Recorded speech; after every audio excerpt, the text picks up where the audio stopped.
You're now listening to Free the Tongue Podcast, brought to you by English Language Development Services, the podcast for non-standard, non-native English speakers in multicultural and international workplaces. I'm your host, T. Let's get into it.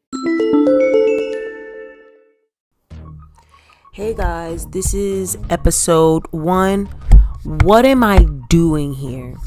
So if you don't know about me from Instagram, which I'm going to assume you have to know about me from either Instagram, my Twitter, or Facebook if you are listening to this podcast, because I am not advertising it anywhere else. But perhaps you may have stumbled upon this podcast because of hashtags or something like that. I'm not sure, because when I try to search for podcasts, I have a hard time finding anything good in relation to what I really want to hear. There's a lot of indie podcasts on Anchor and Spotify, but the search engine isn't optimized to really show those pages unless they have, a large amount of listeners and things like that.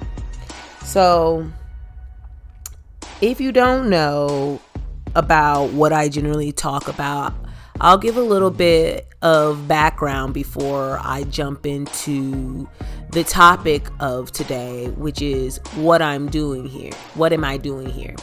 So I talk a lot about how race, class, and gender affects how people perceive your language, your speaking abilities, if you are aggressive or if you are docile, the perceptions that people form about you. Are you intelligent?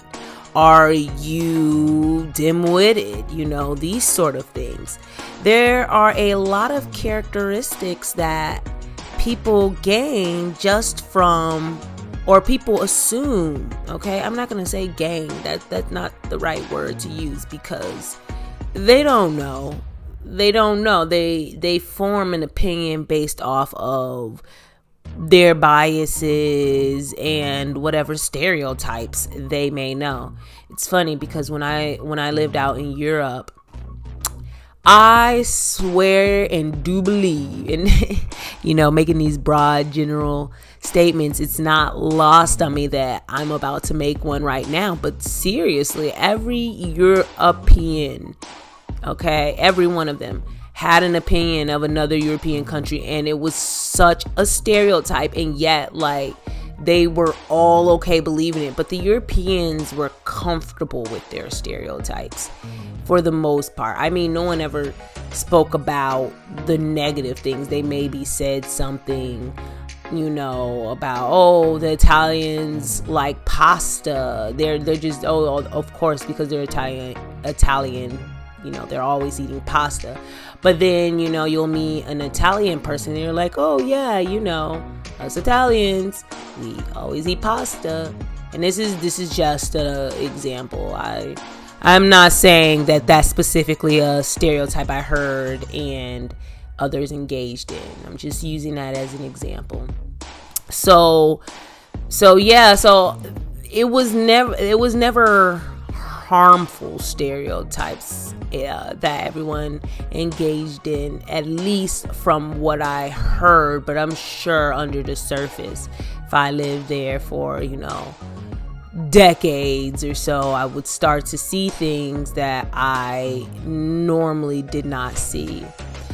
But I was very aware of it, and it makes me think about being back in America and how we do the same thing, except a lot of our stereotypes, there are many stereotypes that are harmful. I don't really know. I mean, maybe you can think of it as a positive stereotype if someone thinks all black people can dance. I mean, okay, I guess, I don't know. So that's just an example. But anyway, so when someone does not know a lot about your culture or a lot about your people, and it doesn't even have to be your people, whatever people's, okay, they make assumptions based off of what they hear. Okay, oh well, what words, how well does this person speak the language from my perspective? They generally take a prescriptivist perspective, and whether that's because they don't have a lot of background knowledge or whatever it is, or they just feel that no, there's a right way to do things, and yeah, that's it, the right way to do things. So there's also those people out there as well. But anyway, so when you're speaking, people make assumptions based off of your speech about your race, class, and gender. Okay? So these assumptions about your language are made based on your race, your class, and your gender. And when you're in a workplace, and a multicultural workplace and or an international workplace, you're now put in the position of being non-standard. Okay, wait, before I even get to that part, let me explain. Okay, so when you're not the standard, let me just say that. When you're not the standard, okay, that's going to be the majority that is in the workplace. Whoever is the majority who is in the workplace, those people are going to be your standard, okay? And we can find ourselves feeling in those spaces where there's not many people who look like us, come from the same socio-economic background like us, okay? So for example, if we're in a place where most of the people there are rich and we come from a poor background, that would be an example of class. Or gender. It can work in different ways. I mean, in any event, men are always gonna prosper in most scenarios, but it could work against a man as well to get hired in a position if it's saw as more of a female's job. I don't know what the statistics are on that, but that's just an example. If you're interested in it, you can go and do the research and dive into that a little bit deeper. But we do know for sure that, for example, I was just reading a research report that the workplace leadership gap is still there for women all across the board, no matter what your race or ethnicity is.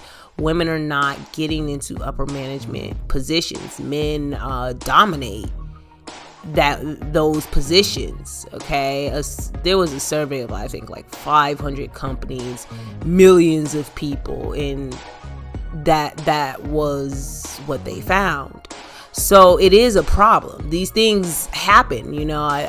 I say these are your intersections. I use Kimberly. I talk a lot through Kimberly Crenshaw's intersectionality framework because, it gave me life when I first heard that. When I first learned about it, it explained everything that I experienced because, I'm a Black woman, but I have issues with other Black people, and it's not because of our race, but it's because we have different class backgrounds, whereas we might have issues and things like that, or maybe it's different genders, yeah, definitely. So those points give you a point of reference basically for who I might have a problem with. Not really like that, but the thing is, you have to you have to get to know people. You have to take the time to understand how they're seeing you. So in the workplace, when you are not the standard, a part of the standard group, you become marginalized automatically. Okay. And what it means to be marginalized is to be made insignificant or irrelevant. So that means your voice becomes insignificant and irrelevant as well. So when that happens, you might find yourself overworked, underpaid. You're not getting those opportunities to meet with upper level management.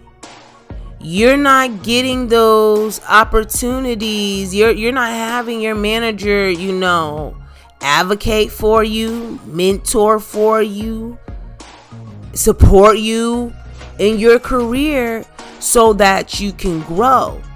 And so that's why, you get stuck in these lower level positions. But, they don't mind giving you more and more work. They ain't going to pay you. They're not going to give you the title where they pay you, And a lot of times people of color find that they still have to deal with that. I'm about to say terrorism, because that's really what it is. Bullying, deal with that marginalization, even when they do get to the upper levels. Okay. And they often feel unprotected, unable to speak up for themselves, unable to, I always say speak up, because you really have to speak up. You really have to speak up and advocate for yourself. And the reason why they're not able to, and they find themselves not able to speak back in those situations, they find themselves at a loss for words in those situations and the likes, is because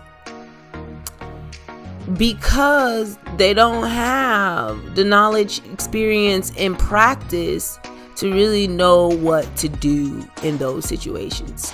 And that's where I come in.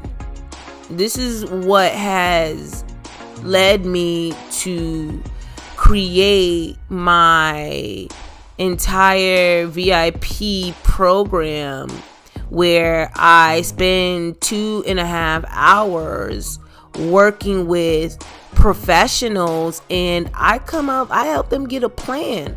I help them come up with a strategy to improve their speaking abilities and advocate for themselves. Okay.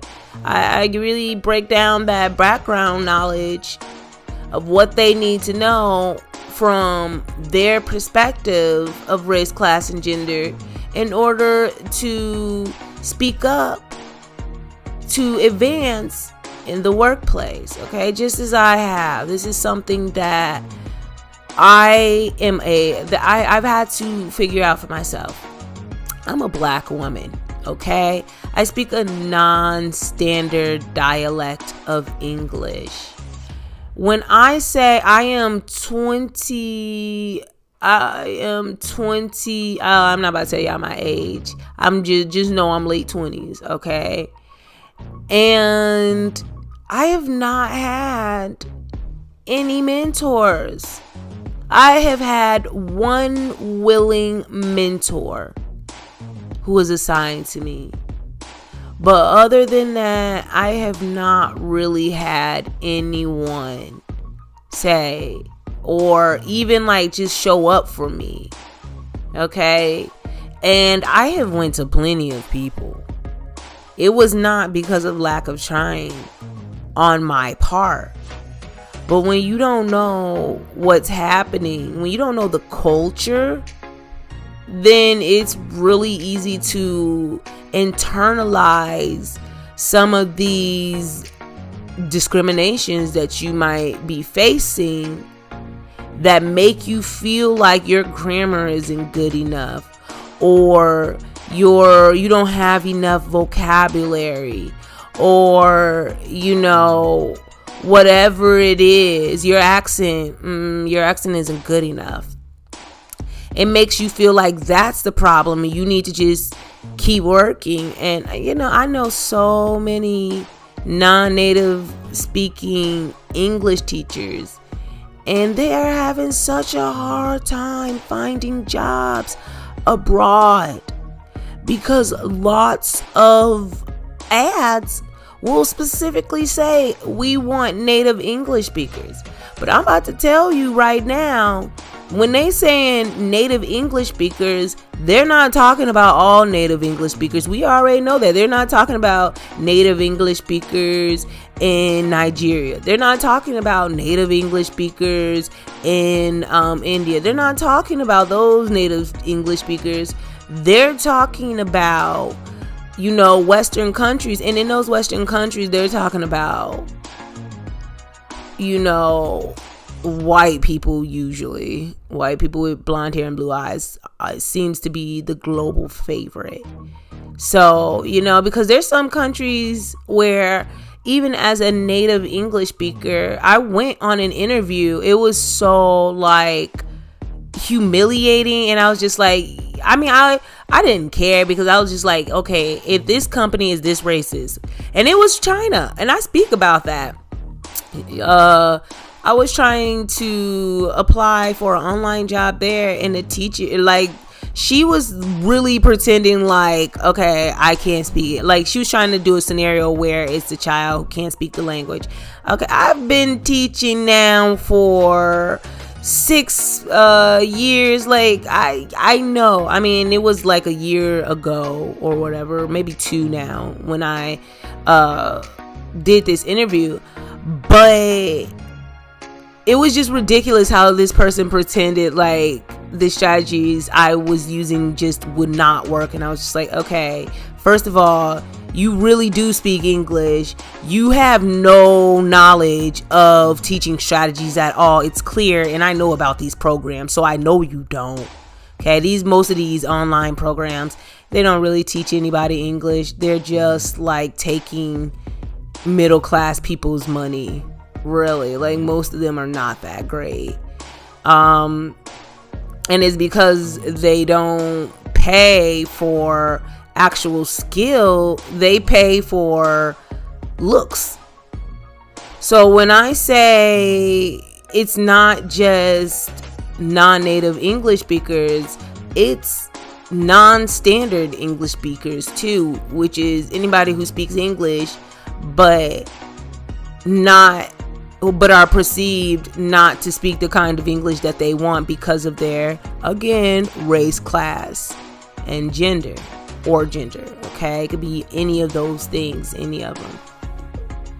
So that's why I really knew that I needed to do something to help people out here, because in helping the larger community, I don't only get to help non-standard and non-native English speakers become confident and fluent English speakers that they can. You guys do not need to be wasting all your money thinking you need to be practicing for a year before improvement when you are at a B2 or C1 level. I promise you, fluency is just a 5-minute walk away. You just have to know how to get there.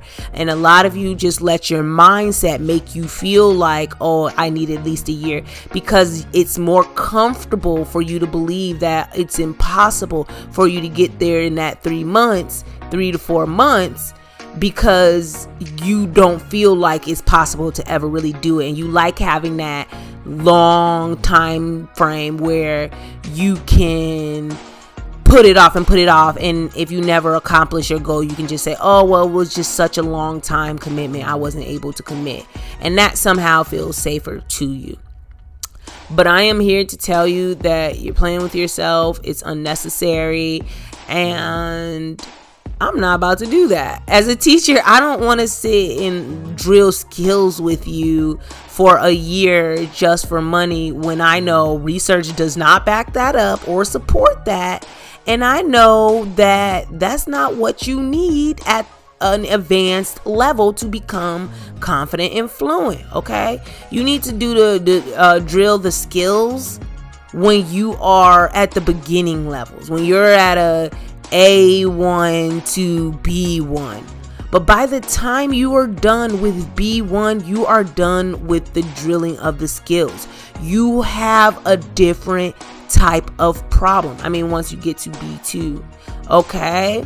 So that's why you get stuck at intermediate and you do not grow unless by chance you get into the predicament where, you know, maybe you have interaction with a native English speaker all day, constantly. So basically you're living with a native English speaker, or you're in the country and you're interacting in a native English speaking country or a place with a large population of native English speakers, and you're able to talk to them all day. Okay, not for a few hours, all day. Maybe, I don't know, maybe a few hours a day will be enough over the time span of years and years. And when I say a few hours, I'm talking about at least like 7 or 8 hours a day. Okay, talking to native English speakers over the time span of years. And that still might not help you with your confidence. That's the thing. So anyways, so that's all for episode 1. I'm gonna close it out by saying, because of being a non-standard English speaker, and again, a non-standard English speaker is anyone who is not perceived to be a standard English speaker. You become a marginalized English speaker. That's somebody who is unseen or regarded as insignificant. And of course, it's going to hurt you and hurt your chances of advancing your careers when you're not heard. You're not even listened to. Someone you say an idea at a board meeting, or you know, any type of meeting, and then somebody else says the exact same thing and gets more credit than you for saying it. Okay, so we might ask ourselves, what are we doing here? And that is a really good question. What are you doing here? And if you have asked yourself that question, regardless of if you have an answer or not, I would like you to go to my website. You can go to my website at www.eldevelopmentservices.com. Okay? And schedule a free consultation call with me so that I can find out what is holding you back from improving your English skills and guide you into the 2 ways I help English speakers, marginalized English speakers, gain the confidence to start speaking fluently so that they can advance their career and get that house, get that dream house, you know, take care of their families and all of that good stuff. All right, guys, I'll catch you later. Bye.